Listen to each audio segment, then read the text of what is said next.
This shit more than a game.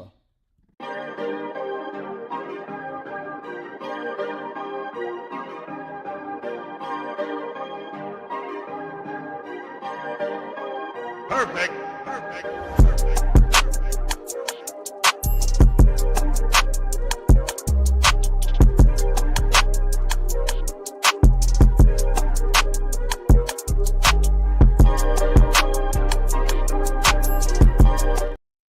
The long national nightmare is over.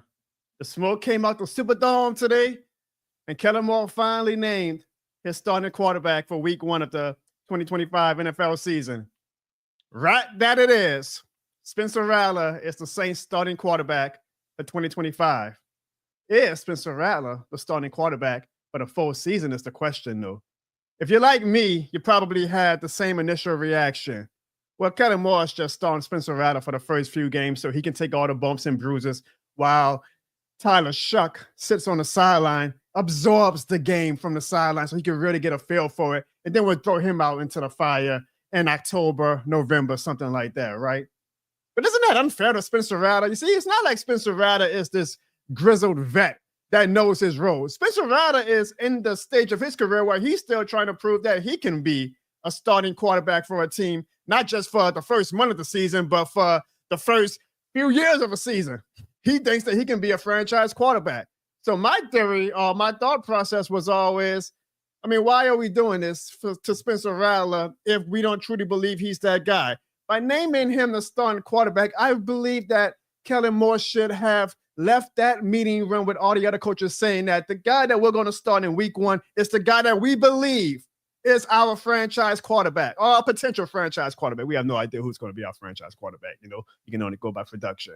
I believe that Kellen Moore should have left that room saying, we are going to name the starting quarterback as the guy who we believe in 2026, not just 2025, but in 2026 and in 2027 is going to be our starting quarterback. Do y'all really believe that Kellen Moore thinks that Spencer Rattler is going to be the starting quarterback in 2026 and 2027?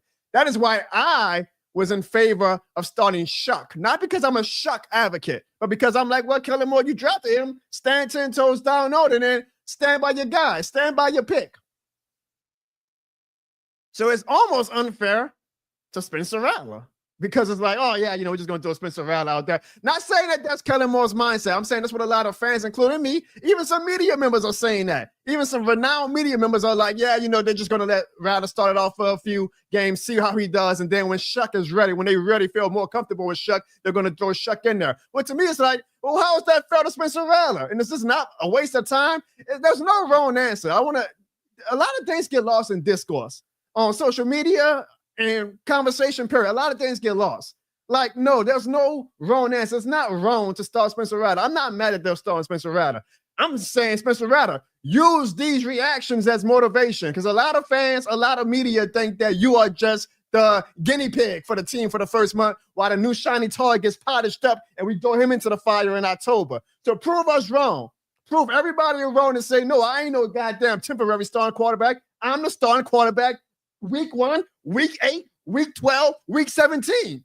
Prove us wrong, Spencer Rattler. Use that motivation, the same motivation that Drew Brees used when everybody gave up on him. Oh, he's got a bad shoulder. He ain't no franchise quarterback. Drew Brees made that a hell of a career, did he not? Use that motivation, Spencer Rattler, and prove a lot of people wrong because a lot of people think that you are just a temporary starting quarterback. And that might come to be a fruition, but only one person can prove them wrong, Spencer Rattler, and that is you. You have the greatest opportunity in the world. We don't have the most loaded roster, so like I said, you got to make chicken salad out of chicken shit. But the F and the NFL does not stand for fair, Spencer. So it is time for you to prove a lot of people wrong. Believe it or not, a lot of Saints fans, including me, are rooting for you. You're wearing our colors. You're representing our city and state. Go prove us wrong. Be the next great Saints quarterback. Because if not, there's a shiny toy right behind you, and they're just waiting to put him in. Ladies and gentlemen, welcome to the John O'Ball Show, where there's shit more than a game.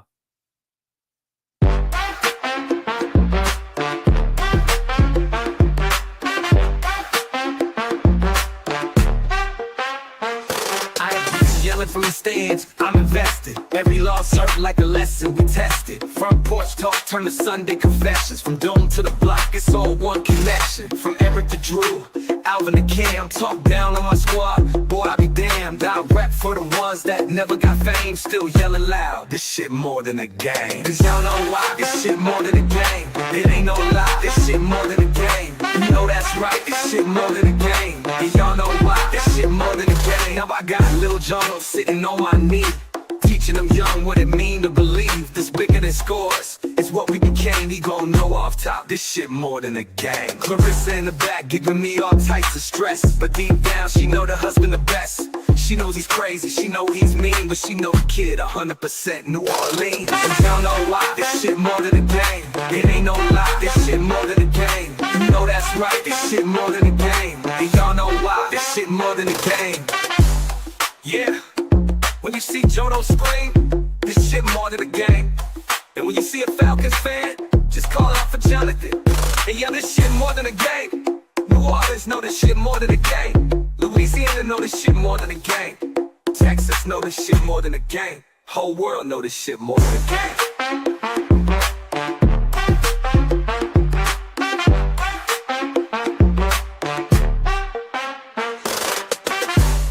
Y'all know why. This shit more than a game. And y'all know how we got to start off each and every episode of the John Bourne Show. Please, to all the 170 plus people watching right now, whether you're watching on Twitter, whether you're watching on Facebook, or whether you're watching on YouTube, leave a this shit more than a game in the chat right now. We got a great show tonight, guys. Ladies and gentlemen, the lovely, the amazing, the incredible Maddy Hudak is going to be joining us in a little bit to talk New Orleans Saints, talk Tulane football, and talk why I got a bone to pick with Maddy. All right. She doesn't know that yet. That's actually, it's too late because she's already coming on the show in about 10 minutes. I got a bone to pick with Maddy, but we'll get to that later. But Maddy Hudak is joining the show in a little bit to talk some Saints, Tulane, and all things sports in New Orleans. So y'all, let's get the show off right. Leave a this shit more than the game in the chat right now. Not for me, but for Maddy Hudak, man, for taking some time out of her busy schedule. We know Tulane has their first game of the season this Saturday, and she's taking time out of her schedule of game prepping for them versus Northwestern to talk to the John O'Bourne Show community. So leave a this shit more than the game in the chat right now. And before Maddy comes on, as y'all know, we all know what the big story today is, right? We all know what we got to talk about. It broke the world. It broke Twitter. It broke social media when the news was announced. Yes, indeed, folks, I am talking about Travis Kelce and Taylor Swift are engaged. Let's give a round of applause for Taylor Swift and Travis Kelce on their engagement. Were you excited about Travis Kelce and Taylor Swift's engagement? Leave a yes or a no in the chat if you are excited about the engagement of our lifetimes, y'all. Taylor Swift and Travis Kelce. Now, I'm going to be honest with y'all, guys. Like, I genuinely had no problem with the Taylor Swift coverage. I've said that on my show many times. It doesn't bother me. I find it funny. I find it entertaining. I thought it was cute. When the Swifties were learning football in real time, it doesn't affect my game viewing experience. Whenever the Chiefs are playing, I'm not like, oh, man, this game is ruined now because they keep showing Taylor Swift every 5 minutes. That doesn't bother me. I mean, they always show celebrities in the crowd.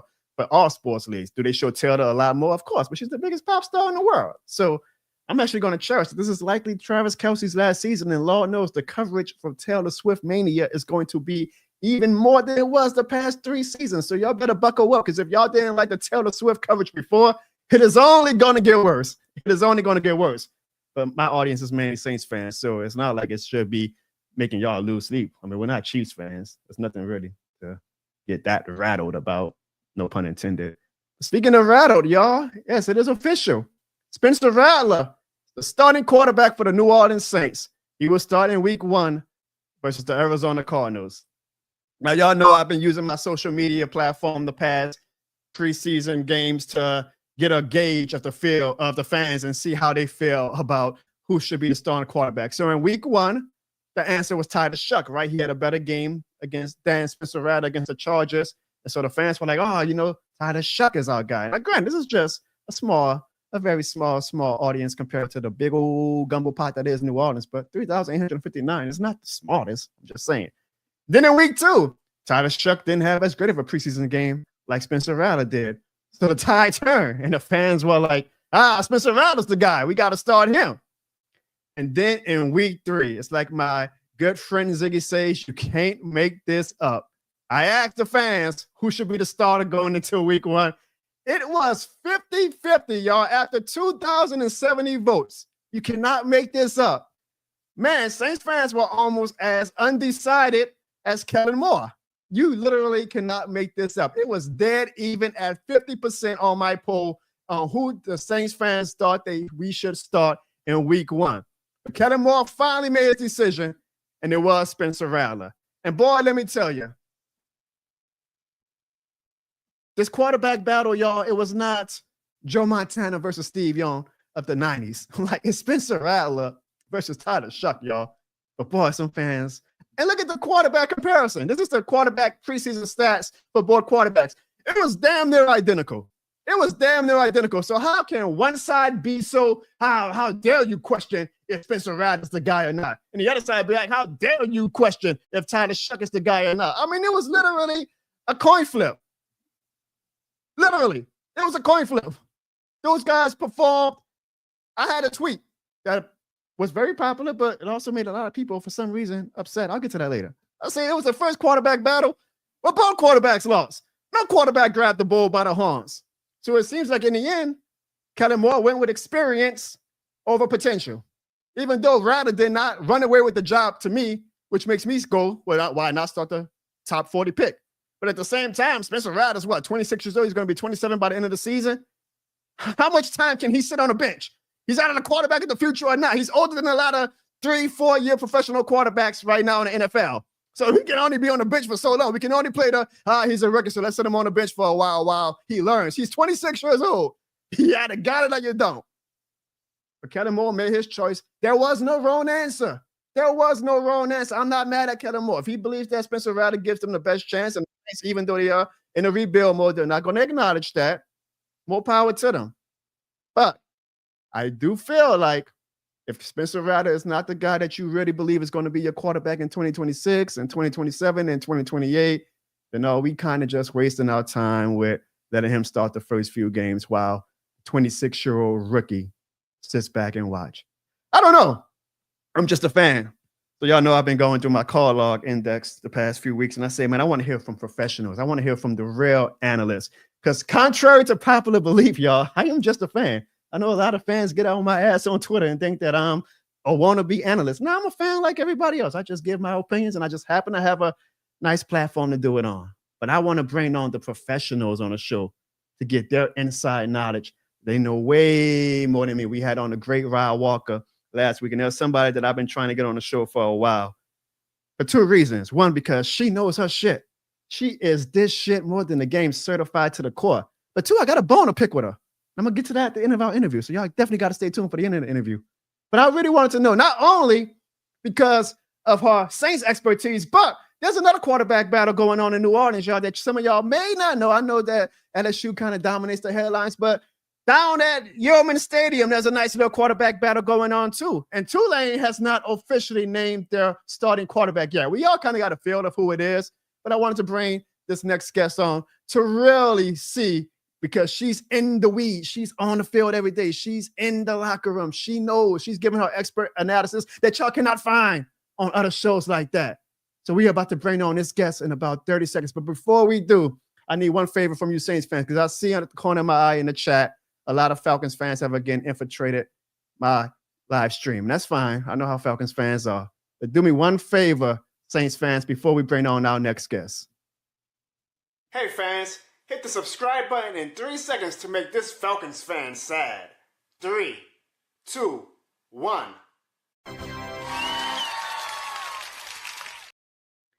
All right, guys. The person I'm about to bring on has been a long time coming, like Sam Cooke said. She needs no introduction, but by law, I am legally binded to give her one. She is the sideline reporter for Tulane Football. She is the deputy editor for Tulane on Sports Illustrated. She has covered the New Orleans Saints with SB Nation and USA Today. And in my opinion, she has the greatest last name in New Orleans history. You really can't make this up. Like, she was born to be ingrained in New Orleans. Ladies and gentlemen, let's give it up for Tulane sideline reporter, Maddy Hudak. I'm wondering what the bone you have to pick with me is. So I can't wait till the end of this episode either. All right, no rush, no rush. That's called a tease, Maddie. You know how it works. We got to let them stay on for the whole interview, but I do have a bone to pick with you, but not now. No, we're going to be professional first, okay? We're going to be professional first. Maddie, the news that broke the world, I want to know how you feel about Taylor Swift and Travis Kelce getting engaged.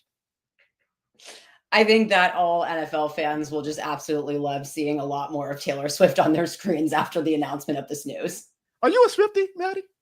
I'm not necessarily, but I'm not. I'm just kind of a neutral fan. I'm the same way. Like, I don't think I can name 10 Taylor Swift songs, but I can name 5 to 7, and she'd be having some bops. And I'm like, I like Taylor Swift. I don't not like her. But serious, Maddie, the New Orleans Saints finally named their starting quarterback today. It is Spencer Rattler. And so my question to you is, do you think Kellen Moore made the right decision, or would you have gone with the top 40 pick and tied a Shuck?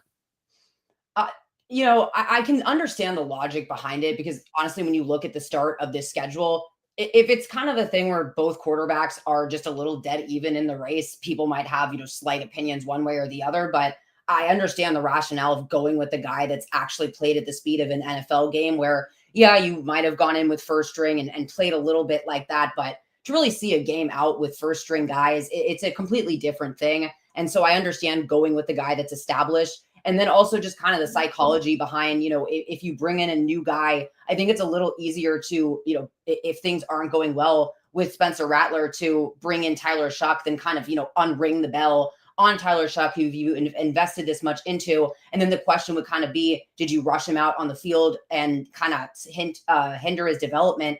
As a result of that, was it a bad pick? But I think you just kind of put yourself in a lot more difficult of a box in that going with Shuck, whereas I think this just kind of gives them a little more breathing room with a really crappy start to the year, to be honest. So my counter argument to that is, one, Tyler Shuck is 26 years old. Two, I don't think we're going to be good enough, Maddie, where like, okay, I know the first 4 weeks look tough on paper, but what are New Orleans Saints in 2025? I think the next 5 weeks after that is going to be tough too. But I see your argument. I don't think there's any wrong argument. Like you said, like if you're on one side, it's not like that side is that much stronger of an argument than the other side. All that to say, because I'm really low on the Saints, I need to know, how are you on the 2025 Saints? Maddie, what is your prediction for the 2025 New Orleans Saints season? I was kind of thinking about it and looking through the schedule. And while it does start in a really bad way, I think kind of what the edge here might be is the fact that they don't play a division team, I think, until week 8 against the Bucks. And they played 3 in the first 6 weeks of the year last year. And yeah, they beat Carolina. But I think you just kind of get yourself into a hole in what I consider to be a little more winnable games. I just think division rivals, no matter the year, there's always a chance that you're going to pull at least one of those off. And so to have those kind of further back in the year, I think it just kind of works in the Saints' favor. So I could see, 4 wins coming from that. I could see the season going really poorly. But people that are saying that they're going to only win 2 games this year, I think that at least with the new coaching staff, you do have the element of you don't know what this team's going to look like. You could end up getting good quarterback play out of one of these guys. You just don't know. But I think having a little bit of a chance to settle in before hitting division play gives them a chance of a few more wins, in my opinion. Do you think we're going to be looking at a quarterback in the draft next year? I have no idea. I mean, I think every year you should be, if you don't think that you have the answer. And even if you're 50-50, if there's a quarterback that you like, I think the reason the Saints are in this position is there were a lot of years where they took the Garrett Graysons, I believe, and just not really paying that much attention to the development of that position. So I honestly would say you probably should anyways next year. I agree with that as well. But New Orleans Saints are not the only team with a quarterback dilemma on their hands, because Maddie, don't get it twisted, this is a Tulane house too now. And this Saturday, Tulane starts their 2025 season. And so before we get to the quarterback with Tulane, I do want to make note that Tulane has received 23 AP votes and 31 coaches poll votes. However, that was not enough for them to make it into the top 25 of either poll. Do you think that Tulane is going to finish top 25 at the end of the season? I think if they're able to start strong with the non-conference schedule that they have, I think that they're going to be able to largely run the table in conference play. But if you're able to knock off 1 or 2 of those Power 4 teams, depending on who that is, I think that really goes a long way. As well as, I think the end of the season last year, the brakes just kind of fell off of everything. I don't see that same kind of slide at least happening this year, with having that kind of experience with a lot of these guys on the team last season, to where I absolutely think that that's a goal that they can attain. I hope so. I'm cheering for them. The big part of that is obviously the quarterback, and everybody's talking about Rattler versus Shuck, but right in our own backyard, it was Jake Retzlaff versus Brendan Sullivan. Now, Sullivan kind of had an injury that gave Retzlaff a chance to kind of take the bull by the horns. It seems, if you go by the tea leaves, that Retzlaff is going to be the starting quarterback this Saturday. You're in the locker room. You're on the field every day. Can you tell us who's going to be the starting quarterback Saturday? I mean, I will not, because I'm not going to be the one to still, to lift that off. But there's literally no benefit to naming one ahead of that. And Summerall said today, Jake Retzlaff's gotten the majority of reps with the ones this week. You guys can read into that as you will. And so, I think you can kind of take away from that. But I think in complete contrast to the Saints quarterback competition, where I think the vibe was kind of, is someone going to win this by default because no one's really winning it? I think both Brendan Sullivan and Jake Retzlaff honestly really made strong cases. And it's, Tulane had a quarterback competition last year, and Darian Mensah was kind of the obvious and only choice. That wasn't really the case this year. And it's because both guys really, had a hell of a camp. So whoever is the starting quarterback this Saturday, should I expect them to be like committed to that guy long-term, or is there the door or window still slightly open that, the other guy, whoever is the one who doesn't win this contest, still might have a chance to take that starting job at some point? I'm putting you on the hot seat. I know, but this is the This Shit More Than the Game show, Maddy. Yeah, I mean, I think at least what the difference is going to be from last season, where you heard that same kind of thing when they started Darian Mensah, was you had no idea how he was really going to translate in a collegiate setting. That was his first time playing and starting, whereas both Sullivan and Retzlaff have started and played full seasons as starters at the Power 4 level, for that matter. So I think it would kind of take a lot for them in those first couple of games to lose that job, but that doesn't necessarily mean that it's locked up at the same time, because I think with the non-conference schedule that they have, the chance to really have a run at the college football playoffs is there. And so if you really think that the guy that doesn't win it gives you a better opportunity to do that, or maybe to start conference play. But that being said, I don't really see them ripping the rug out from a guy just if they have one bad game. So it'll be interesting to see how this goes in the first couple of weeks. That it's not what really anyone wants for a non-conference schedule. I will say though, it's underrated storyline in the city of New Orleans. Like, I'm excited to kind of follow this quarterback storyline, if you will, this season for Tulane, to see if one of these guys ends up grabbing the bull by the horns. It'll be interesting. John Summerall is definitely keeping it very close to the vest. Speaking of John Summerall, we all knew that losing Willie Fritz was going to be a big deal, but John Summerall came in and it feels like we missed out on nothing. Like, he kept everything steady and going afloat. Even though losing Willie Fritz was tough, being that you are in the locker room and on the field, how was John Summerall able to come in and just kind of seamlessly keep that culture going strong for the past few years? I mean, truly, it was a hell of a hire by Tulane. Like, just an absolute knock out of the park. It was the one that was kind of the consensus. He had that already connection to New Orleans, not to mention being an up-and-coming and really coveted coach, but being the defensive coordinator back in 2013, I think really just immediately from a recruiting perspective as well, to come in and hit the ground running. But, what Willie Fritz really built as a foundation, I think Summerall is just the perfect guy to run with it. He has such a young energy about him that I think really just helps a lot in college football, the more you're really trying to relate to these guys. But he's also one of the best motivators I've been around. And it's just been a really fun season and an off season thus far of college football with Summerall at the helm. And I think the players really, really want to play for him. And he's just really solidified his own culture in just a year's time. We all keep saying that it feels like he's been here a lot longer than 1 year. The double side to that coin is, how exhausting is it? Because I already see John Summerall's name being brought up in, he might be a candidate for this job or whatnot. It seems like every time Tulane gets a head coach that, keeps the team competitive, top 25 contender, he's always a candidate to go to a more luxurious job, right? A bigger institution or whatnot. How exhausting or how annoying is that for you, that every time, we get a coach who fits the culture, who's building something special, we got to deal with his name being in a coaching news cycle every season. Like, his name is going to be brought up in December for this vacancy or that vacancy. How annoying or exhausting is that for you? I'd say it's more exhausting than anything else. And quite honestly, so much of college football is exhausting now with the transfer portal. I keep saying it felt like it was my first day at school every single day of training camp this year, because half the team is just a bunch of new guys. But at the same time, then I think back to my first season in 2021, where they went 2-10. No one's looking to poach your coach. No one's looking to take your guys in the transfer portal, except maybe Tajay Spears at that point in time. But it's a lot better to be on this side of the coin, where if that kind of buzz is happening, it's because your team is in the position to have that coach be poached. And I agree with that. I guess from my outside eye, I'm not a Tulane alumni, and I follow the team as a supporter. Tulane's doing all of the things to kind of like say, hey, we're taking the football program serious. We're upgrading the locker rooms, the stadium, the amenities, et cetera, et cetera. I feel like Tulane should now be not seen as, I'm not saying that Fritz or some are viewed it as a stepping stone, but like this is a top destination for a coach to want to go to, right? Am I wrong?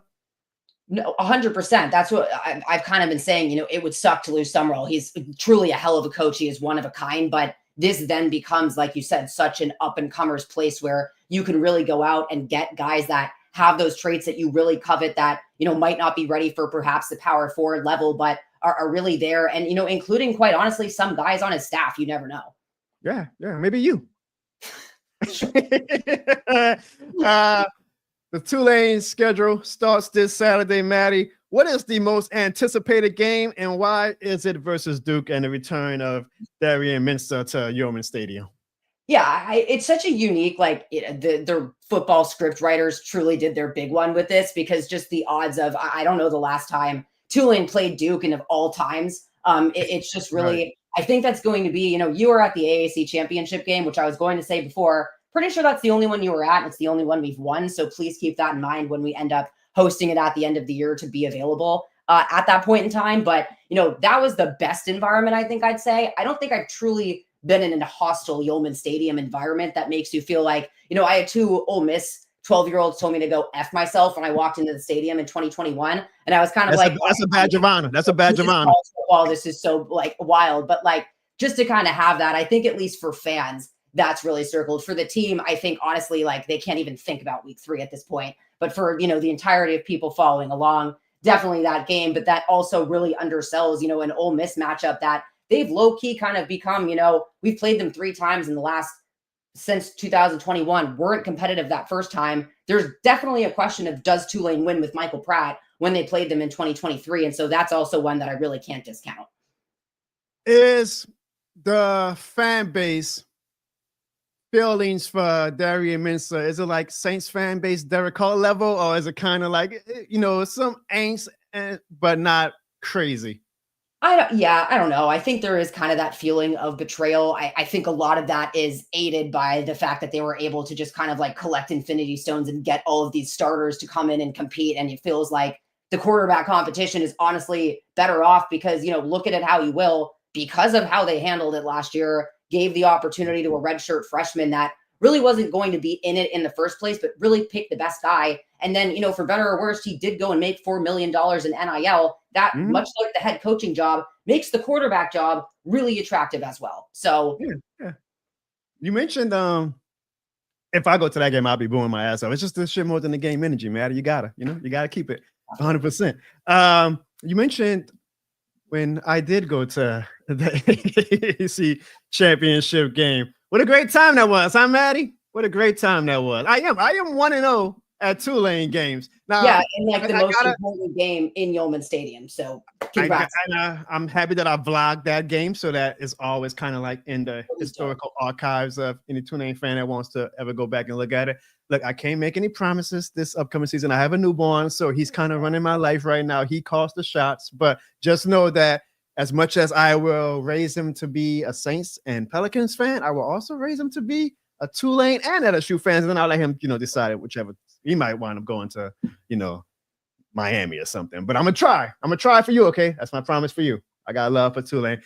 Talk about that day, Maddy. How amazing was that? Because I can talk about it. I have it on my blog, how incredible the experience was. LSU was literally in an SEC championship game, and it felt like for the first time, the city of New Orleans did not care because all eyes was on Tulane because, one, we felt like Tulane had a way better shot at actually winning that game than LSU did. But two, Tulane captivated the whole city's attention and imagination and spirit that season. How incredible was that for you? If you see from the picture, y'all, Maddy was bawling her eyes out. She's not. I was so sweaty. Yeah. That And game was crying. so You're not humid new and to this. You're true to this. How was that experience for you, Matt? Because it was incredible for me.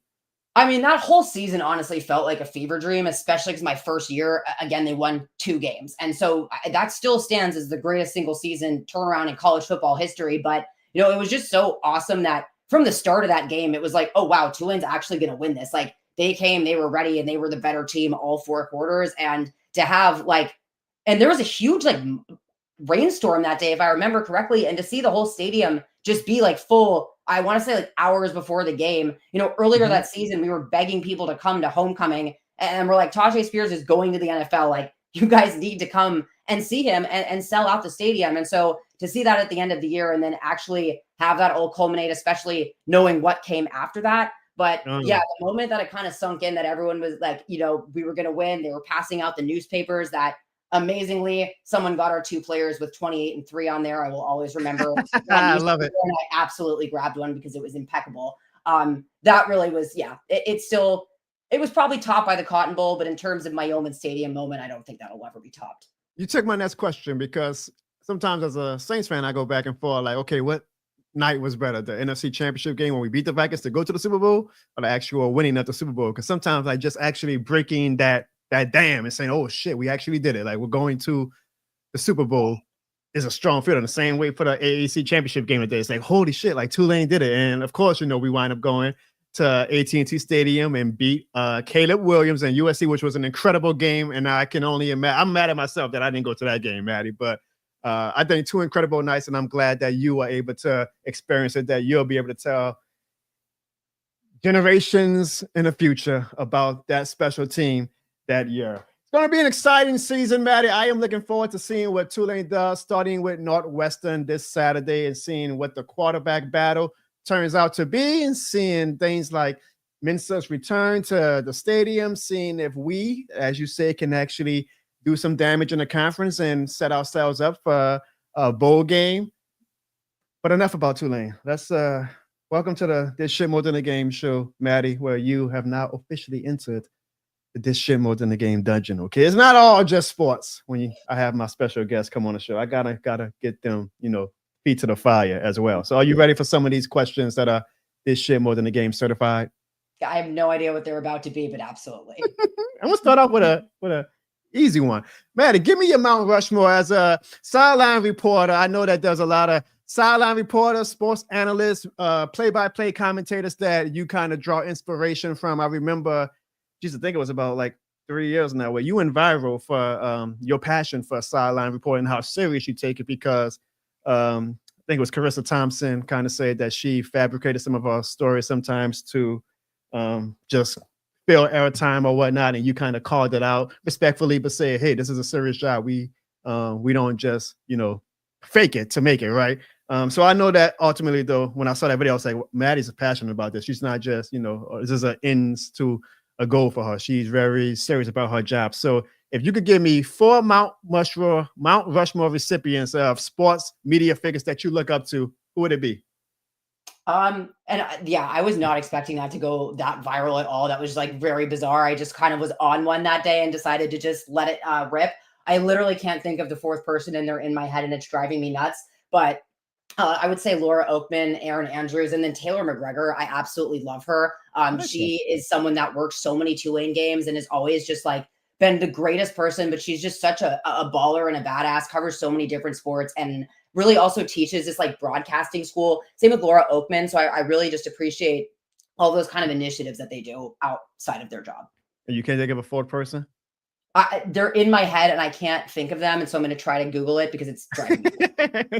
Take your time. You can put yourself on. You can say, hey, I'm about to be next in line for that Mount Rushmore spot. The streets are talking, Maddie, and I see a lot of buzz, and there's always buzz with this, but Tulane and LSU fans going back and forth saying, why don't we play each other every season? And LSU fans saying, y'all don't want these problems. And Tulane kind of has the resume the past few seasons to say, hold on now, this ain't 1990s, this ain't the 2000s. We want the smoke.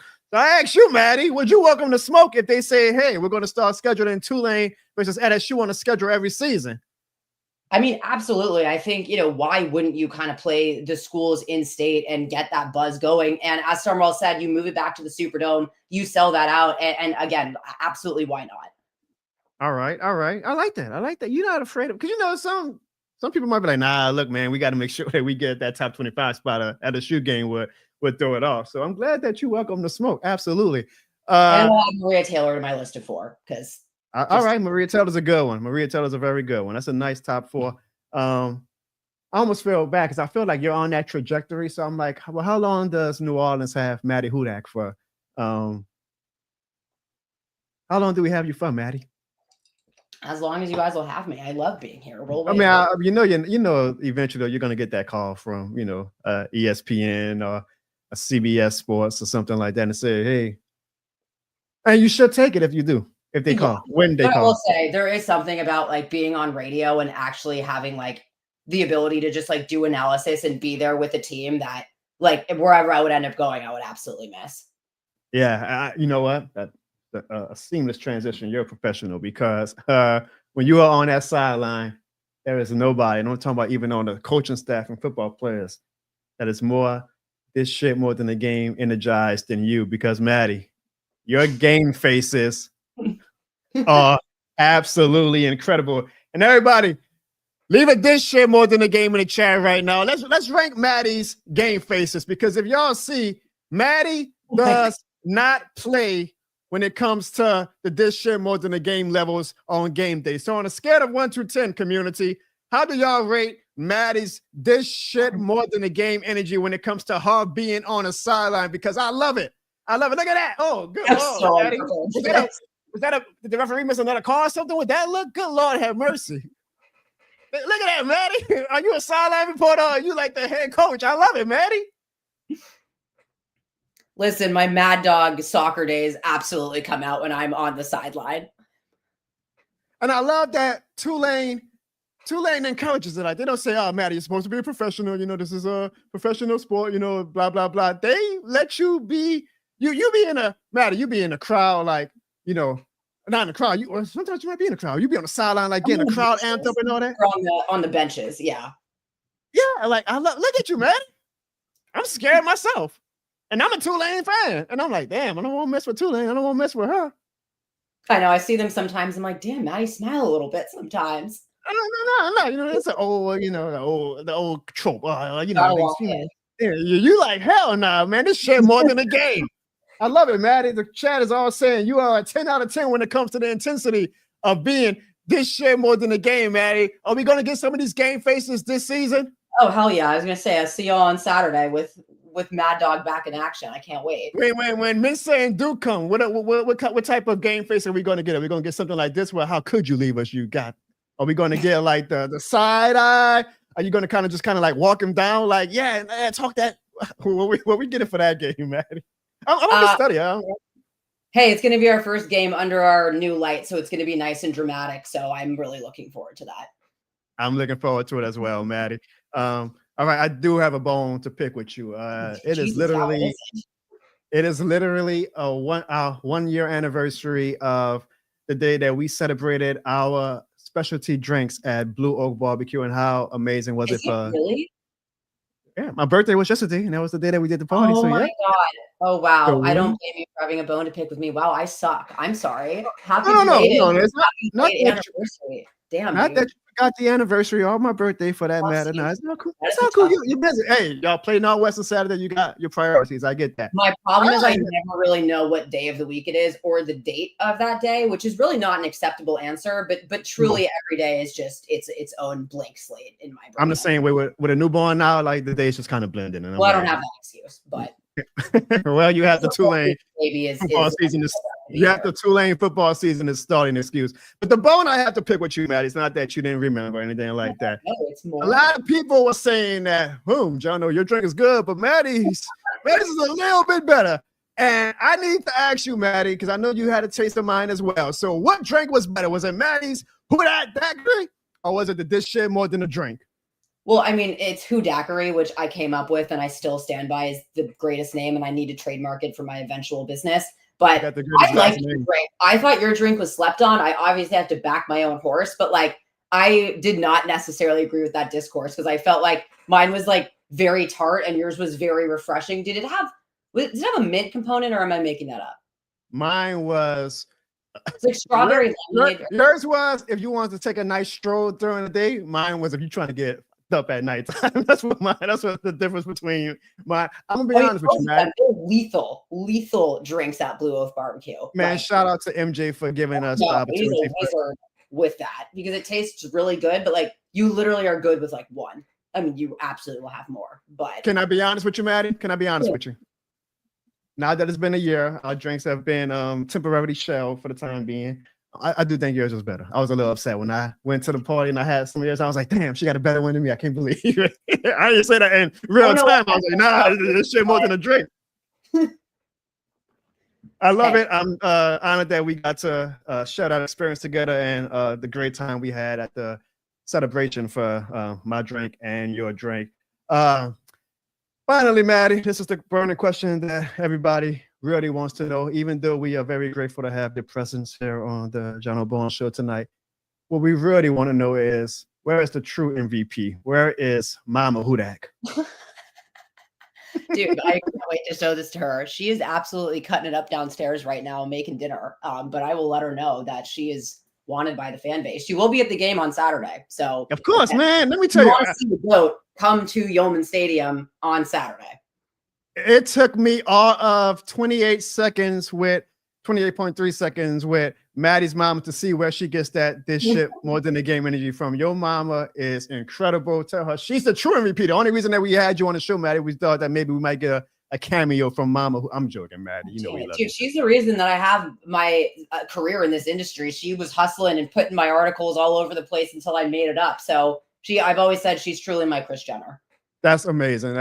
My mom's the same way. My parents, nothing like a parent that supports you, even if, sometimes my parents probably like, what the hell is this? But we got to share it because that's our kid. And, my content is a lot different from your content. But I just remember when we had this shit more than a drink party and your mama was there and how animated she was, but how energetic. And I'm an energy person and her energy was just incredible and made a very lasting impression on me. So please let your mama know that not only is her daughter this shit more than the game certified, but she is this shit more than the game certified. Hell yeah, I will. Go Hudaks.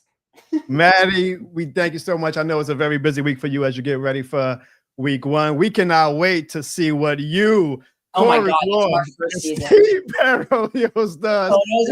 I love y'all crew. Like I really, y'all are fun. Y'all are a crew that really captures that New Orleans spirit. So please let Corey and Steve know that I say that. Like I love the chemistry you guys have and the fun that y'all bring whenever I listen to you guys on the radio. Because sometimes, I'm not going to lie, Mary, I will have another game on, but I say, let me put the Tulane game on my laptop so I can listen. I'll be trying to support you. Hey, yeah, we love that.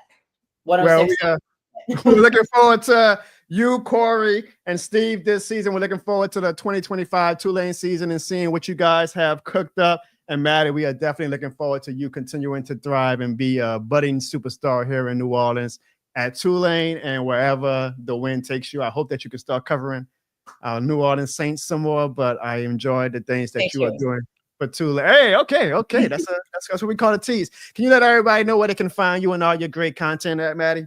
Yeah, so right now it's just all on the social media hub that I unfortunately think we call X now, but it's, it's Twitter in my brain forever, but at Maddy Hudak _94. It'll all be there.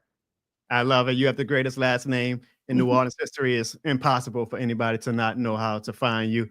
Maddy, thank you so very much. And final thing, can you do me one favor, Maddy, and tell everybody why you came on the John O'Bone Show? Because the shit's more than a game. Yes, indeed. Everybody give Maddy a #1 in the chat right now to show her that she's #1. Make sure y'all go support Tulane this Saturday against Northwestern in autumn 2025. And if y'all see Maddy on the sideline, give her this shit more than the game. Maddy, we love you. Give your mama my best. Thanks for coming on the show tonight. Dude, I will. Thanks. I had a blast. Ladies and gentlemen, we will be back with more John O'Bone Show after a word from one of our sponsors. Oh, come on, man. Tackle him. You know what you're trying to hold him in the tackle. Tackle him. Oh, man. I'm tired of this thing, man. John, they were going to call the cops. Oh, God. This shit more than a game, man. Ah, yes. We've all been there before. This shit is more than a game, man. And now, these shirts are more than a game. But did you know that this merch wasn't made only for sportswear? No sirree. This shit more than a game is a lifestyle brand. You can wear the shirts for anything, such as going shopping, working out, This shit more than a game. doing chores, setting the mood, Oh, yeah, that's that thing I like. changing a tire,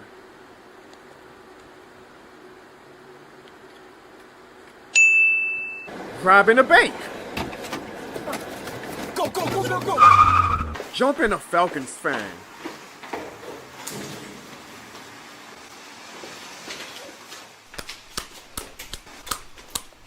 and so much more.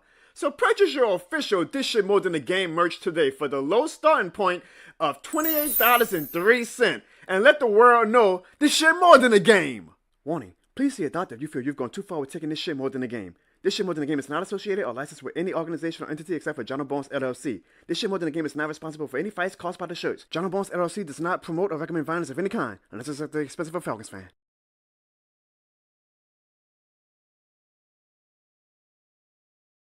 And I want to give another round of applause to Maddy for coming on the show tonight. I don't think my applause button, I don't know if it's working or not, but thankful. I mean, because it's amazing that these guys who are real busy right now in their busy season, the Ryan Walkers, the Maddy Hudaks, some of the other special guests we have coming, so stay tuned, are taking time out their busy schedules for sports season to come on this little old show and talk and give their expert analysis. So we definitely appreciate Maddy. And again, y'all make sure y'all check out Tulane this season. I know that we don't talk as much about Tulane as we probably should on this show. As we kind of like grow the show again this year, we're going to kind of not only again, if y'all see the disclaimer at the start of the show, I always say it's not just a Saints show, even though it helps to be a Saints fan. But we want to show love to a lot of the other local institutions as well, not just Tulane. I mean, not just LSU and like, you know, the big names, but like, you know, Tulane too. Tulane's doing the damn thing. And Maddy is a rock star of a sideline reporter, and I'm proud to call her a friend.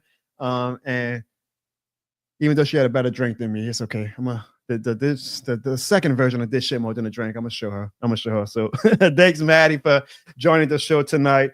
And y'all make sure y'all support Tulane this upcoming season starting Saturday against Northwestern. Well, I know we got LSU and Clemson Saturday night.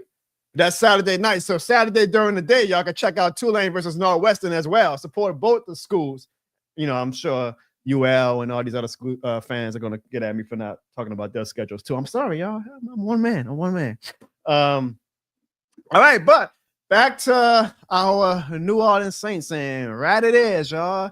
Spencer Rattler is the starting quarterback for the New Orleans Saints for the 2025 Week 1 game, at least. We'll see how long it lasts. I want to know in the chat, man, how do y'all feel? I saw my guy Bruce Saint say that he was very content and happy with the move, but so we got some names who were not at the start of the show in the chat. So how do y'all feel about Rattler? Or answer me this, yes or no. Put a Y for yes, of course. I'm talking to y'all like y'all kindergartens. Or N for no. Do y'all think Spencer Rattler is going to finish the season as the starter for the New Orleans Saints? Yes or no? Put it in the chat right now. Do y'all think Spencer Rattler is going to be the season starter in week 17? I guess it's week 18 for the New Orleans Saints. Y for yes, N for no. Put it in the chat if y'all think Rattler's going to be the starting quarterback in week 18 for the New Orleans Saints. I'm rooting for him. I'm gonna be honest, and that's all I can be is honest. I'm not a guy who's ever going to sugarcoat anything. I'm not a guy who's going to kind of hold back how I really feel because I don't want to offend a player in case they ever get a clip of my show or offend a fan and say, "Oh, he's not a believer. He's not a true fan." I don't think Rattler is franchise quarterback worthy. I just haven't seen it in preseason. I didn't see it last year. And I know there's always Rattler fans who come at me and say, but he doesn't have this. He doesn't have that. He doesn't have the dirt. And it's like, I mean, how long are we going to do this, y'all? Like, Michael Thomas, peak Michael Thomas is not walking through that door. All right? Like, this team is who it is. He's got to work with what he has. He has to make chicken salad out of chicken shit. And he has yet another opportunity. So to the Rattler, like the cult members of the Rattler fan base, all I have to say is, I mean, please don't, like, after week 1, if he plays poorly, come on and say, but this and that. I mean, hey, this is his opportunity. I can't stress this enough. The F in the NFL does not stand for fair. You either got it or you don't. Lord knows Drew Brees didn't have the strongest team in 2006, and look what he did with that team. You either got it or you don't. He's a second-year player. Kellen Moore is giving him the keys. He should be motivated as hell because, again, a lot of fans and media, not just fans, media, some of the most respected Saints reporters are saying, yeah, he'll start for a month and then we'll see what Titus Shuck looks like after another month of development and put him in the game. So he's almost being treated like, a spare tire. We got to wait to call Goodyear to get the new tire. So until then, we'll just put the spare tire on and we'll ride with that spare tire for a month. It's going to be on Spencer Rattler to show that he's not a goddamn spare tire. I'm a premium tire, goddamn it. And I'm going to show y'all that I can be a tire that y'all can roll with for seasons on end, not just for the first month of the season. I see in the chat right now, we got dumbass Falcons fans, of course. But I asked y'all, do y'all think that Spencer Rattler is actually going to finish the season as the New Orleans Saints season as a starter? Clarissa, the true MVP of the This Shit More Than a Game household, says no. Hurricane Mikey says yes. Ziggy, the eternal optimist, says no. Kevin Thomas says yes.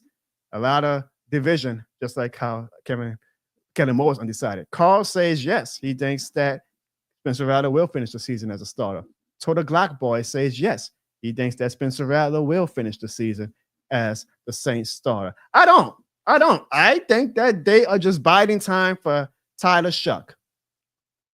I hope that, either Rattler or the coaching staff proves me wrong, but I think they are just biding time for Tyler Shuck. So that's going to be a storyline that, even though Spencer Rattler was named the starter today, is the race truly over? Like, is this story actually in its final chapter? I don't think so.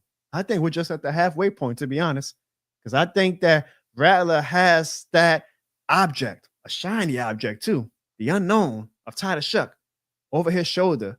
And he knows that if he doesn't perform up to standards, that Tyler Shuck is going to be right there waiting to get into the game and rally the team himself. It's not fair to Spencer Rattler, to be honest, but the NFL ain't fair. So Spencer Rattler has to take this job and lock it down and say, no, I'm not even going to give Tyler Shuck a shot at coming in the game because I'm going to play well enough that Kellen Moore is not going to have any reason or excuse whatsoever to take me out of the game. And then that opens up a whole nother can of worms. Because, like, if Spencer Rattler winds up being, like, good to great, which I'm rooting for him. Y'all. I just hope y'all know that. I feel like, again, it gets lost in discourse on social media. If you give your prediction, your analysis, it's like, he's a hater. He doesn't. I'm rooting for Spencer Rattler, y'all. I am not going to watch the week 1 game against the Arizona Cardinals next Sunday and be like, come on, man, Rattler, throw a pick, Rattler. No, I'm going to be rooting for him. I'm going to be like, man, light the Cardinals secondary up. Show me, prove me. Same way Drew Brees proved me. Not that Drew Brees needed to prove little old John or something, but dumbass John Barnes was like, man, why the hell are we signing Drew Brees when Matt Lyon and Vince Sean are in the draft? Drew Brees showed me. So Spencer Rattler, show me. And prove not only your haters wrong, but all of these cult-like members that you got in the Who Dat Nation thinking that you're the next Patrick Mahomes, prove them right. If you are as great as some of these fans who get on my ass every time I say I don't think Spencer Rattler's going to be all that, if you are as great as they claim that you are to me, prove them right, starting in week 1 against the Arizona Cardinals. Everybody keeps saying, this first month of the Saints season is going to be hardcore, and it's going to be tough. I mean, I don't think it gets any easier, y'all. We're not that good of a team, so I don't think the December schedule looks any better than the October and September schedule. But ball out. If you could ball out in this tough gauntlet of schedule in the first month that Saints fans claim is so tough, you're going to have a lot of fans' respect. You're going to have damn near everybody's belief. So ball out, Spencer Rattler. I want to see. I'm excited to see him do it again. Last year, yes, he didn't have McCoy. He didn't have Olave. He didn't have Shaheed. He didn't have a lot of weapons. He has McCoy in 2 weeks. He has Shaheed in 2 weeks. He has Olave in 2 weeks. He has his 2 bucket tackles in 2 weeks. He has Alvin Kamara in 2 weeks. He has the weapons. We ain't getting any more shiny, more great weapons coming in. What we got is what we got. So Spencer Rattler, you got to work with what we got.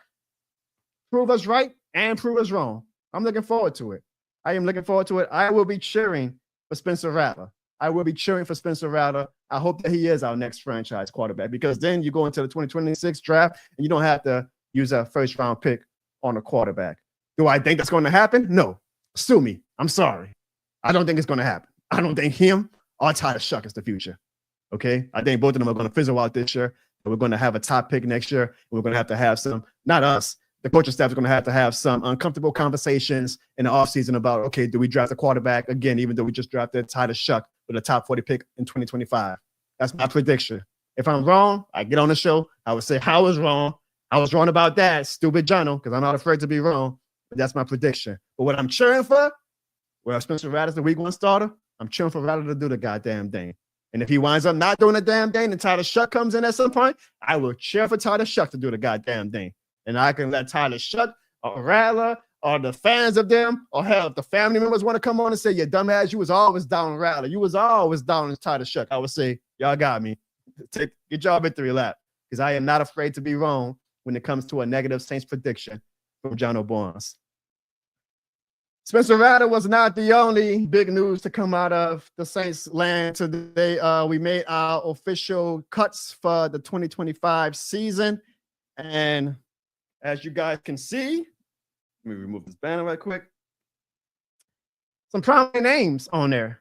Isaiah Foskey. What a draft pick that was, huh, y'all?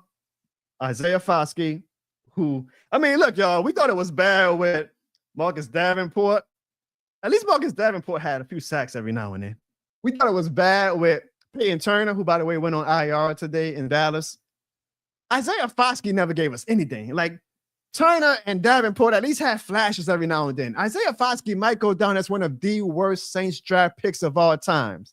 Like, that was a bad draft pick. I mean, this guy was getting bullied by, like, the third stringers. We would keep this guy in the game for the full preseason game, and he would be getting stonewalled by training camp bodies, like people who didn't make the team as well. Isaiah Foskey, you are a second-round pick, and you are getting abused by walk-ons, essentially. Damn, that was a bad pick. Damn, that was a bad pick. And Jake Haener, that one actually surprised me, because I thought we were going to keep 3 quarterbacks. Right now, we only have 2. Taysom Hill is going to be starting the season on a PUP list, so he's out for at least 6 weeks. So I guess the question now is, do we bring in the 3rd quarterback, or does Kellen Moore plan to run it with just Spencer Rattler and Tyler Shuck? But I thought for sure Jake Haener was going to make the team as our 3rd quarterback, but he got cut as well. They're saying that he might end up on our practice squad. We shall see. It does make me feel like, and I know a lot of you guys feel the same way, why did we give so many valuable reps to Jake Haener during the quarterback battle when Kellen Moore was making it seem like Jake Haener actually had a shot, when those reps could have went to Tyler Shuck or Spencer Rattler? Same way, I think that it might be a waste of time if Rattler starts the first one and then Tyler Shuck says, okay, I mean, Kellen Moore says, okay, now it's time to bring Tyler Shuck in. I think it was a waste of time to give Jake Haener those reps if he was always on the verge or in danger of being cut. So I'm shocked. I think that he might wind up being back on our practice squad. I'm rooting for him. I think that some fans on social media, for whatever reason, made Jake Haener like this whipping boy or whatnot. Look, and I'm not saying Jake Haener is great or anything like that. I'm just saying, like, the guy didn't do anything wrong. Like, he played football. Okay, he's not great. He's not going to be ever a guy who we believe is going to be a great quarterback in the NFL. But, I mean, goddamn, some of the vitriol that he got, you would think that he was Derek Carr, or that he did stuff like Derek Carr to deserve it. So whether he says, I would rather go have a fresh start somewhere else, or whether he winds up back on our practice squad, we shall see. But right now, we only have a 2-person quarterback room with Spencer Rattler and Tyler Shuck. Some other names, DeMarco Jackson was a bit of a surprise. He's a good special teams player, good linebacker depth. Rico Payne showed a lot of flashes last year, but he got caught up in the numbers game when it came to the secondary room. Charlie Smith has a great leg, but obviously Blake Grupe never did anything to ever lose that job, even though I still get a little bit anxious whenever Blake Grupe has to make a big kick, because it seems like when those lights are bright, he kind of freezes up. So, but we'll see.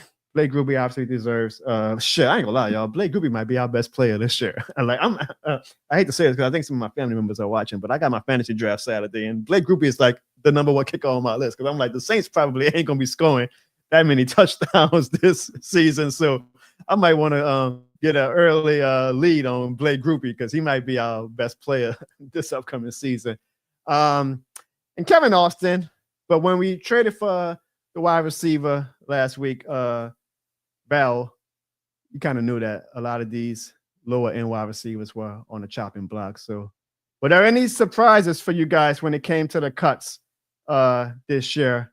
Again, I think Hayner was the only one that made me go, wow.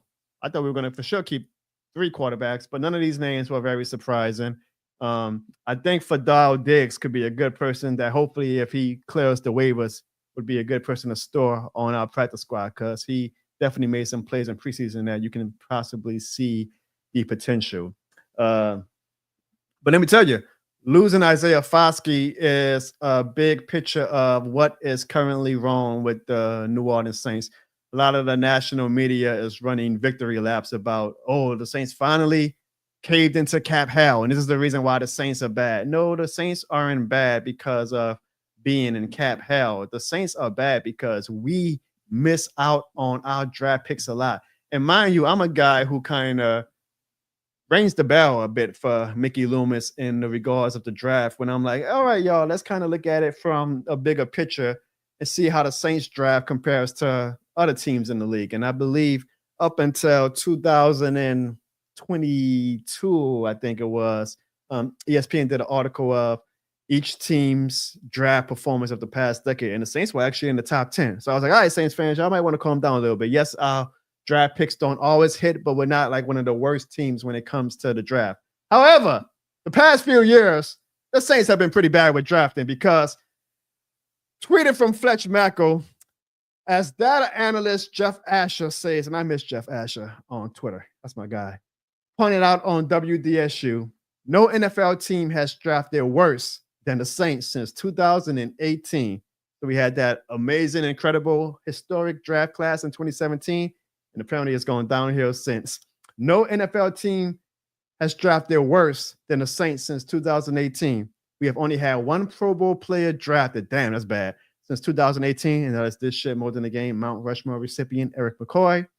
If the 2024 and 2025 draft classes do not produce foundation pillars, the Saints are doomed, and Gail Benson and Dennis Lucia may have to force front office changes, in my opinion. That is the opinion of Fletcher Mackel, but the fact is that no NFL team has drafted worse than the New Orleans Saints, according to data analyst Jeff Asher.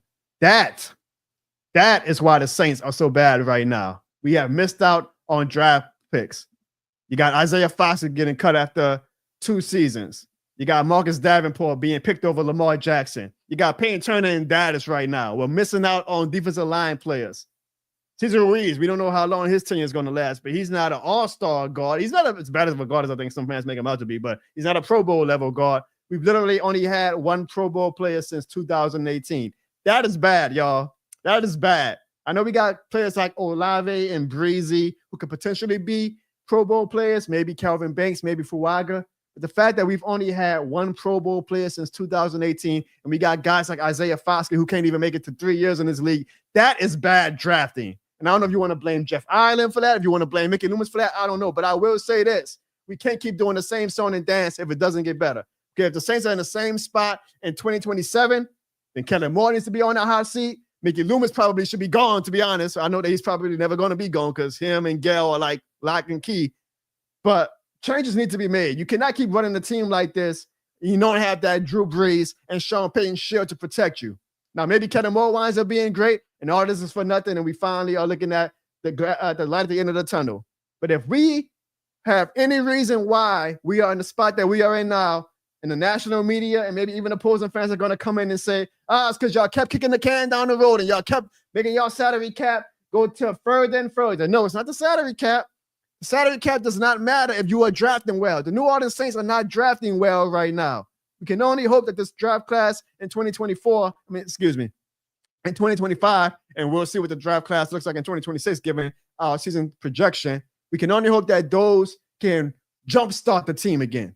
Because these drafts the last past years, y'all, and I'm a Saints apologist when it comes to the drafts, but I cannot fight data. And this is not opinion from Fletcher Mackel. The last sentence in this tweet was an opinion, but Jeff Asher is a world-renowned data analyst. He is saying that the Saints have had the worst draft classes of all NFL teams since 2018.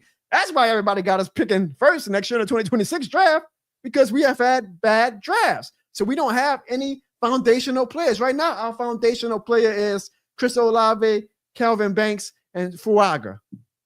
Like, we don't have any exciting player that we can say, hey, man, we know things are going to be rough, but this guy, watch out. This guy is going to be the one that gets us out this hole. Maybe it winds up being Titus Shuck. Maybe it winds up being Spencer Rattler. But the Saints got to get their drafts together, man. We'll see what the 2025 draft class brings us this season, but good Lord have mercy. A lot of front offices will be on the hot seat if they had this being pointed at them. But you know how the Saints are ran, I guess, huh? We'll see. We'll see. It's going to be a long season, though, in my opinion, because of how bad we've had drafts. Season is going to be so long that I actually got robbed this past week, y'all. I know. Not a funny thing, but it was kind of funny because this is what happens when I got robbed in New Orleans. Come on, man. Go. We ain't got no time. Let's go. Come on. Man, what's your hand right there? You ain't got nothing here.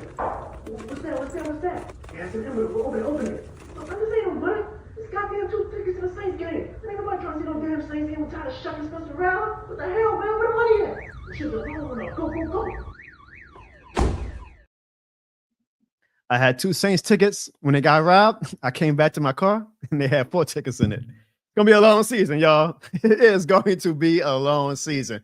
But it's gonna be a fun season here on the John O'Bourne Show. And the reason why the John O'Bourne Show is what it is because we get support from our amazing community members. I want to give a this shit more than a thanks to Carl Dunn and Easy E, who left a super chat last week. Y'all know every super chat we get, we invest right back into the show. So to Carl Dunn and to Easy E, you guys are this shit more than a game certified.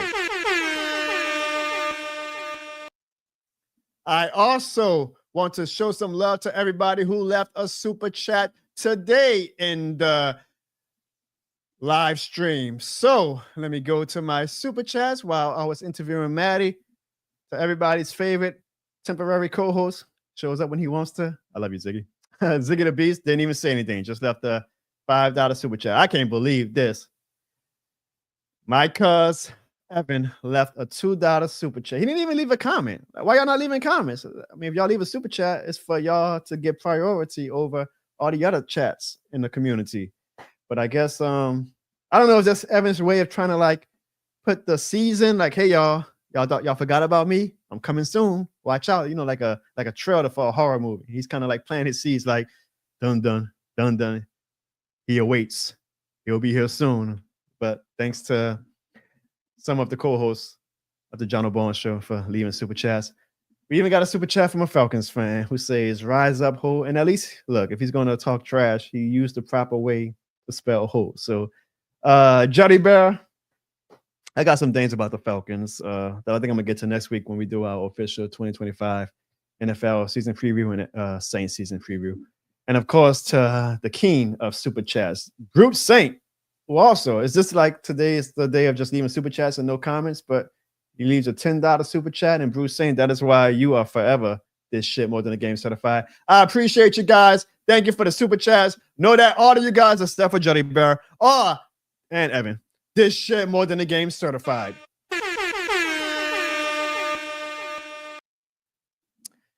All right, guys. It was a busy week for me this past week in the social media streets. I don't know if you guys saw, but your boy made Yahoo Sports. The title was called NFL Fan Had a Perfect Reaction to Arch Manning's Rumored Draft Decision. This is actually an article from August 8th, so I was a little surprised that I missed it until one of my followers sent it to me. But Yahoo Sports and The Spun did an actual full-length article on the tweet that I had. Y'all know what the tweet it was when the Arch Manning was quoted as saying that he was undecided. Oh, and Archie Manning said that Arch Manning was not going to be in the 2026 NFL draft. And I say, well, we're going to be asked again in 2026 too, buddy. We can do this all day. That ended up being my most popular and most viewed tweet of all time. So popular that I got a Yahoo Sports article.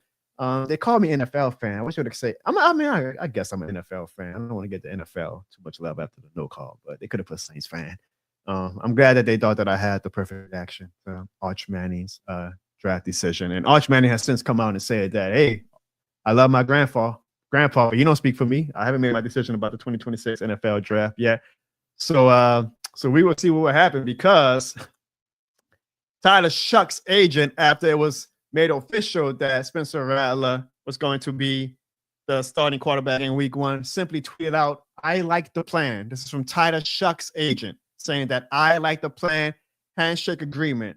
So I responded and said, "I like the plan too."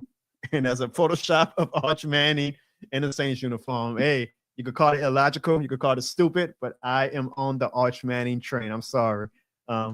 I don't think we're ever going to get Tyler Shuck on this show, y'all. The way I be going at Tyler Shuck. It's all in jokes, though. It's all in jokes. I ain't gonna lie, that tweet kind of bothered me a little bit because, like, Spencer Rattler was just named starting quarterback, and Tyler Shuck's agent plus I like the plan with a handshake. Like, you know how fans are going to take that. We're going to take that as, okay, Kellen Moore told Tyler Shuck, hey, guess what? You're going to be starting eventually, but right now we're going to go with Tyler Shuck. So, I mean, that's obviously what it feels like Tyler Shuck's agent is alluding to. So even though I kind of feel bad about that tweet, because I'm like, man, I'm taking these shots and jokes at Tyler Shuck's expense, I don't feel too bad, because why would an agent even tweet that, in my opinion? Like, let Spencer Rattler have his moment. Even if it is the plan, even if the plan is for Tyler Shuck to be our starting quarterback by October or November, you don't tweet nothing like that, in my opinion. Let Spencer Rattler. So Spencer Rattler, again, use it as motivation.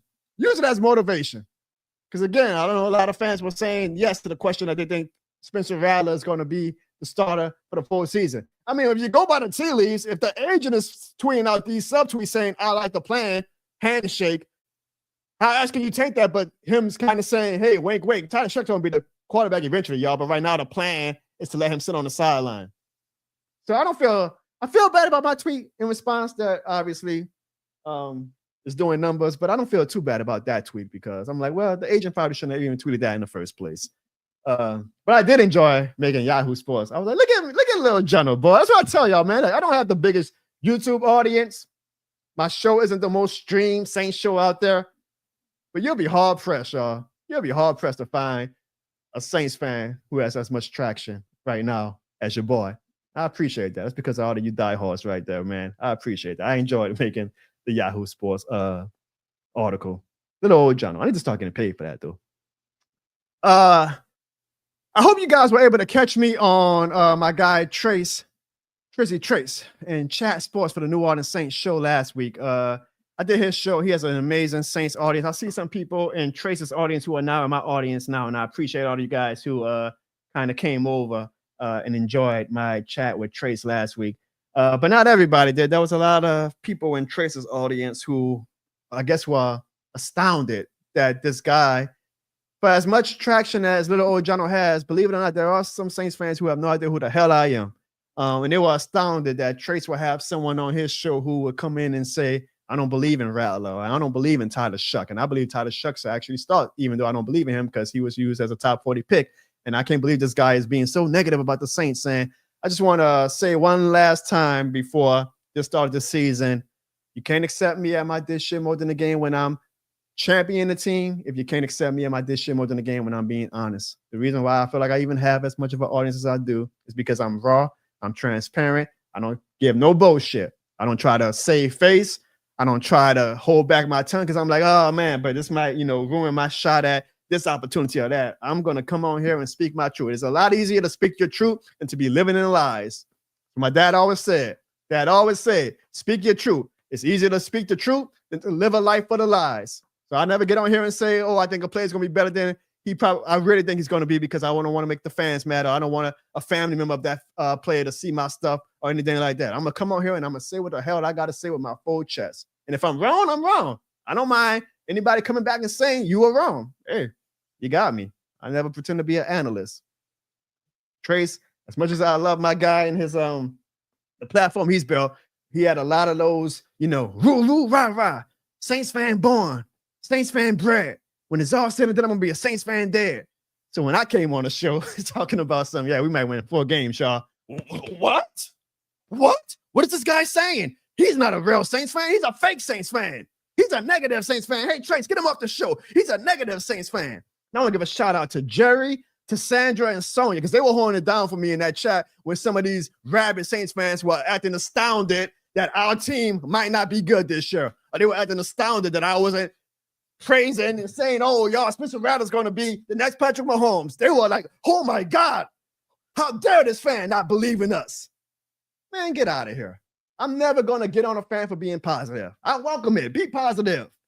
But again, y'all cannot police guard or gatekeep fandom.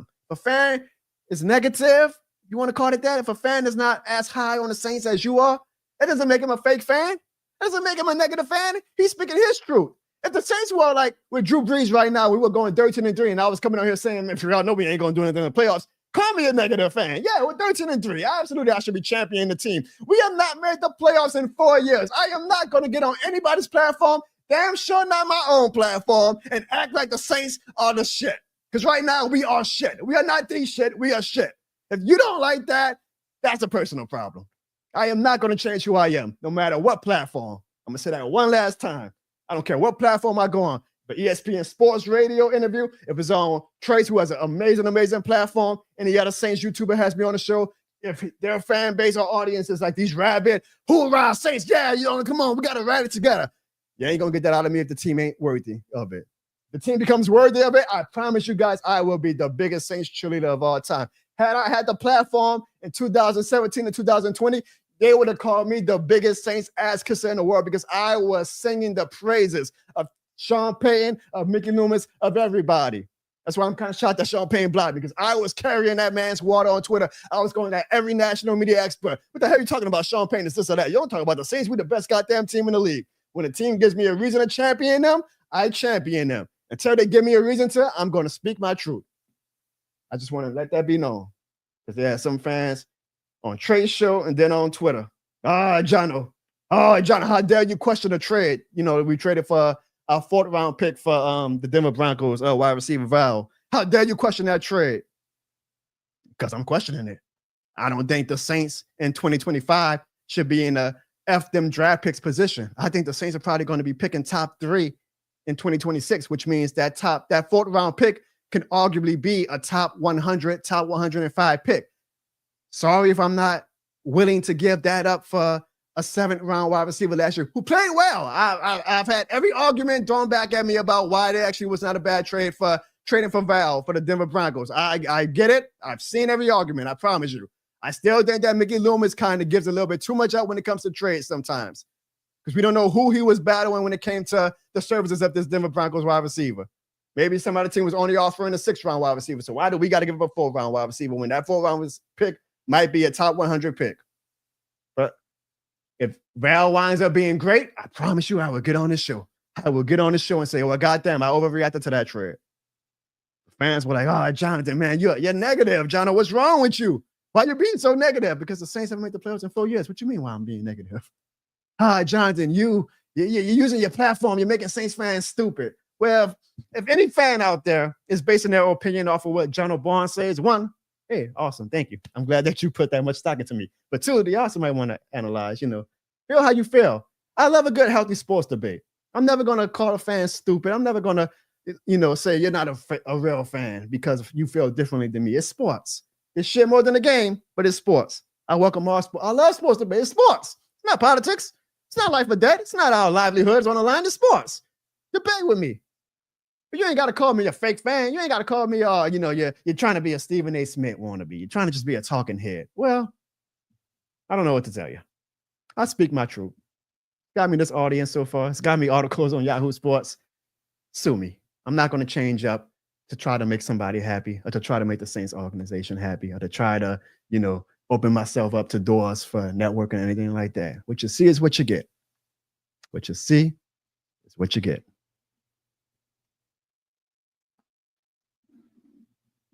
Another thing I saw on social media this past week was ESPN did an article on the most watchable teams for the 2025 NFL season. And surprise, surprise, the New Orleans Saints were very low on that list. We were actually the second to last ranked team when it comes to watchability. I'm not going to argue that, actually. I do believe that, honestly, you could have put us at number 32. And I would have been like, yeah, I don't think anybody outside the New Orleans Louisiana bubble is in a rush to watch Spencer Rattler or Tyler Shuck. What I did take offense to was the writer of the article, Benjamin Sadek, I believe his name is, says nobody is excited to watch the Saints in 2025, including Saints fans. Am I excited about the potential of the New Orleans Saints in 2025? Not necessarily. But ESPN, y'all better never, ever fix your lips or type on your keyboard and talk about Saints fans and speak on behalf of Saints fans. We were excited for the Billy Joe Todova days. We were excited for the Wade Wilson days. Don't tell us what we are going to be excited about Saints football. This is New Orleans, Louisiana. It's shit more than a game down here. We are always going to be excited about Saints football. Now, we might be over it by November or December if we're trash. Absolutely. I'm not going to argue that.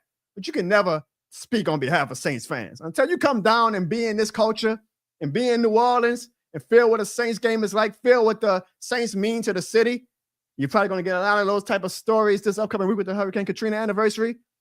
I'm talking on behalf of Saints fans. How many Saints fans you talk to and ask why they're excited about Saints football in 2025? You damn sure ain't talk to me. And going by my chat, you ain't talk to any of them either. Hell yeah, we're excited. Some of us are delusional, some of us are not. Some of us know that, yeah, it's probably going to be a long season. It's not going to be the most exciting season of all time. It ain't going to be no Drew Brees type season. We get all that. But don't talk about Saints fans and don't speak on behalf of Saints fans. This is New Orleans, Louisiana. We are always going to be excited for Saints football. That kind of annoyed me, man. That kind of annoyed me. See, that's why I got the platform I got to all the people who get mad at me. Who say, why he got this platform? I'm going to call out ESPN too. Again, you can't love Jono when he speaks out for the Saints and speaks out for Saints fans, but then get mad when I get my actual thoughts and analysis on the New Orleans Saints. I am who I am. I am who I am. I had a funny tweet, y'all. When I put this weekend after the preseason game, I tweeted, this was the first battle in NFL history where both quarterbacks lost. And I would say 98% of the audience really enjoyed it. There are like 2 or 3 fans who, for some reason, got so offended by it. And again, do y'all know who I am? That's what I want to tell these people. I'm a jokester. People shouldn't be following me for analysis. There was actually a thread on Saints Reddit where somebody shared the tweet because they thought it was funny. And then we had a few people who apparently aren't John Barnes fans saying, oh, yeah, shame that Saints fans gave this Twitter comedian an audience to think that he's an analyst. Well, first off, again, I never, ever claimed that I was an analyst. I take pride and I always say with my chest, I am a fan. I am a fan. I am a fan. I am a fan. I am a fan. Like Kendrick Lamar say, I'm a fan. I'm a fan. I'm a fan. I never got on any platform and say I'm an analyst. So sue me if the audience likes my stuff. But if y'all can't take a joke, then good Lord have mercy. Y'all need to take that stick out your ass and go to church if you want some mercy. Because you ain't going to get it out of John Barnes. One thing about New Orleans is that we joke about our stuff. That's what makes New Orleans New Orleans. We're the pettiest city in the world. How can you not laugh at a joke like that? How can you not laugh at Saints jokes in 2025, knowing that it's probably not going to be the greatest season of all time? You might want to block or mute me now if you don't like Saints jokes, because as hard as I go on other teams, and Lord knows I will go hard on those goddamn Dirty Birds this year, whether they're good or not. Because I know even if they are good, that they're going to Falcon in the playoffs. As hard as I'm going to go on those Falcons and all these other teams, I go hard on my team as well. Because only the Saints fans can do that, because we love our team. We can joke about our problems. Yeah, we know our room is dirty. You can't come in as an outside fan, Falcons fans, and say our room is dirty, but we can, because that's our house. That's our room. I joke about the Saints. So if some us Saints fans don't like that, y'all might want to block me now. Take your ass to church if you want mercy, because you ain't going to get it out of John Barnes. That just annoys me, dog. I'm sorry. When people call me a fake fan, I mean, these are probably like high schoolers, because a lot of times it's people who don't even have their real profile picture. They hide behind burner accounts. Oh, you a fake fan, Jono. I can't believe that you have the platform you have. You're one of the most bozo Saints fans of all time. I'm like, kid, I had season tickets when you wasn't even born yet. Hell out my face talking about some goddamn fake fan. Match my bank account when it comes to the New Orleans Saints if you want to do real fan discussion. Because the Saints sure as hell don't take my money and say, oh, this is fake fan money, Jono. Here's the money back. They take my money every year for the past 20 plus years. So if that's a fake fan, then shit, I'm the fakest fan of all. Ask the Saints accounting team if Jono Bones is a fake fan. Just stupid. Just stupid. I promise I'm not going to dedicate every episode to the dumbass haters, y'all, but you just get on my nerve with that fake fan stuff.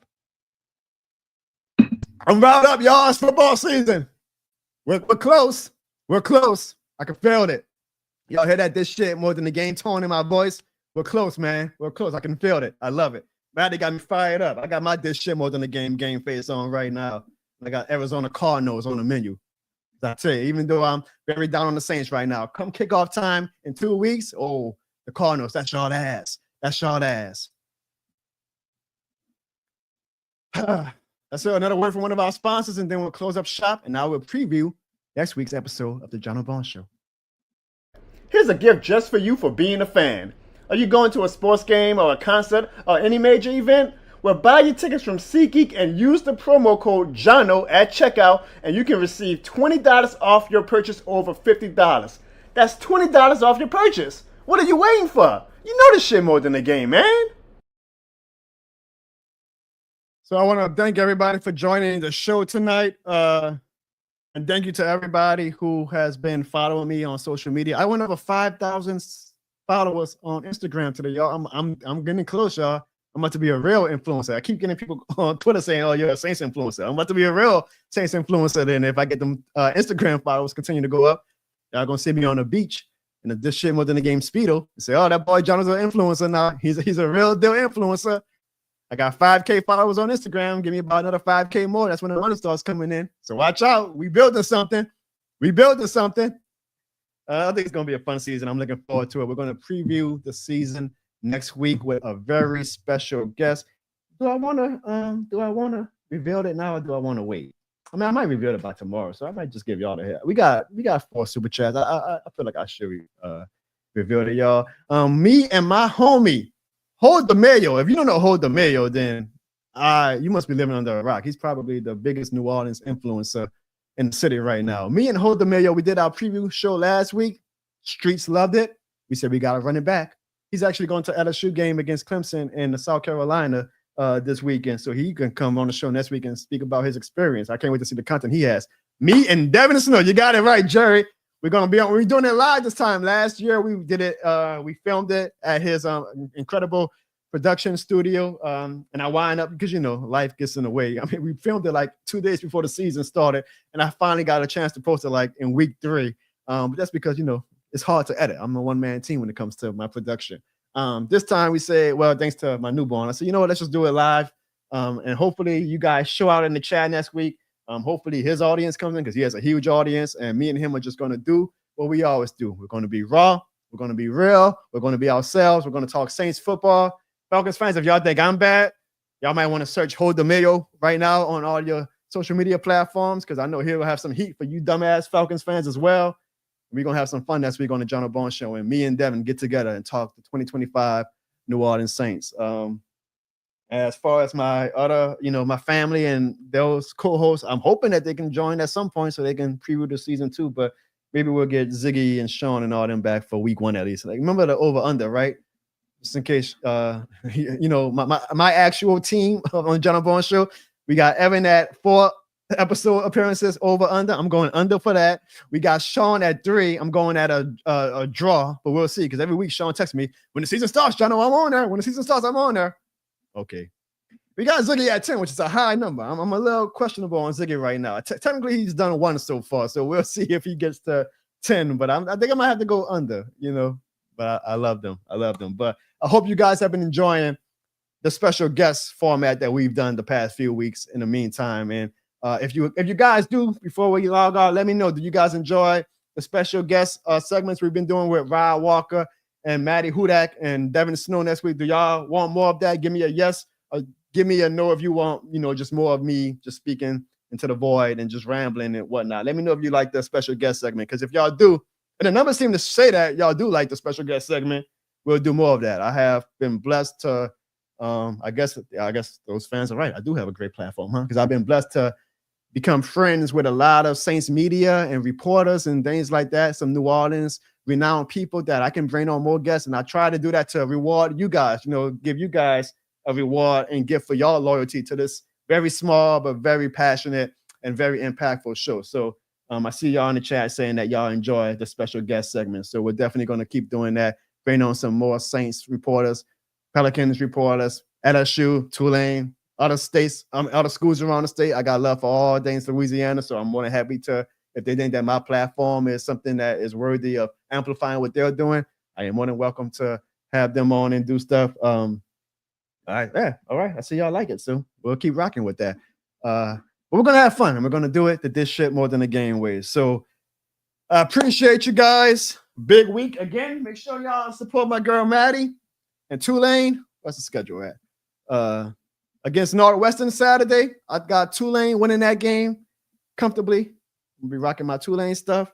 Then you got LSU and Clemson at nighttime. That's gonna be a fun one because boy, if Brian Kelly cannot get another week 1 win, whoo, I'm gonna have some takes. Y'all thought the Saints fans were mad at me last week. The LSU fans gonna hate me if we lose to Clemson on Saturday. I'm looking forward to that game a lot. So if you ask me to make a prediction, I think I'm biased. I think I'm gonna go with LSU because I just can't see them losing like what a 5th straight opening week game. I really can't.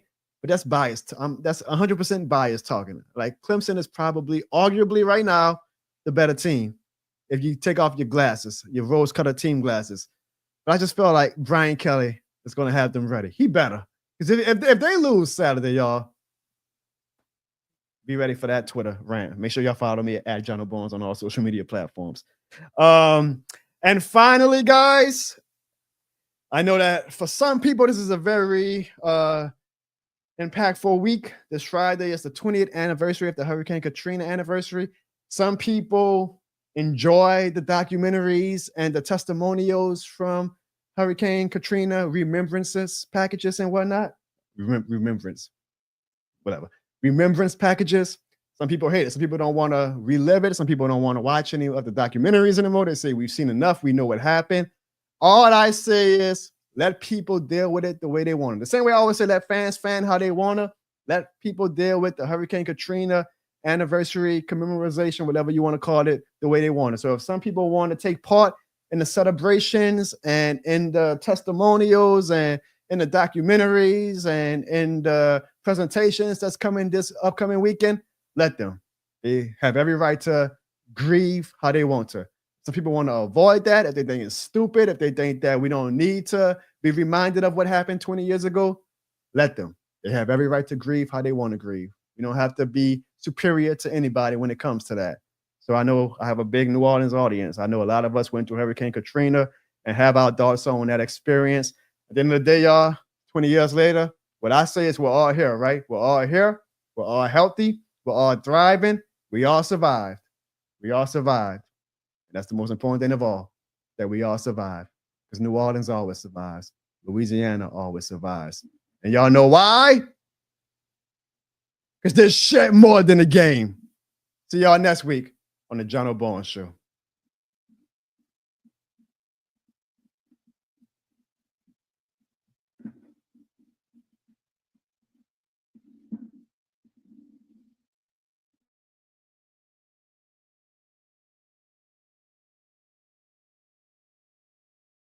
You know.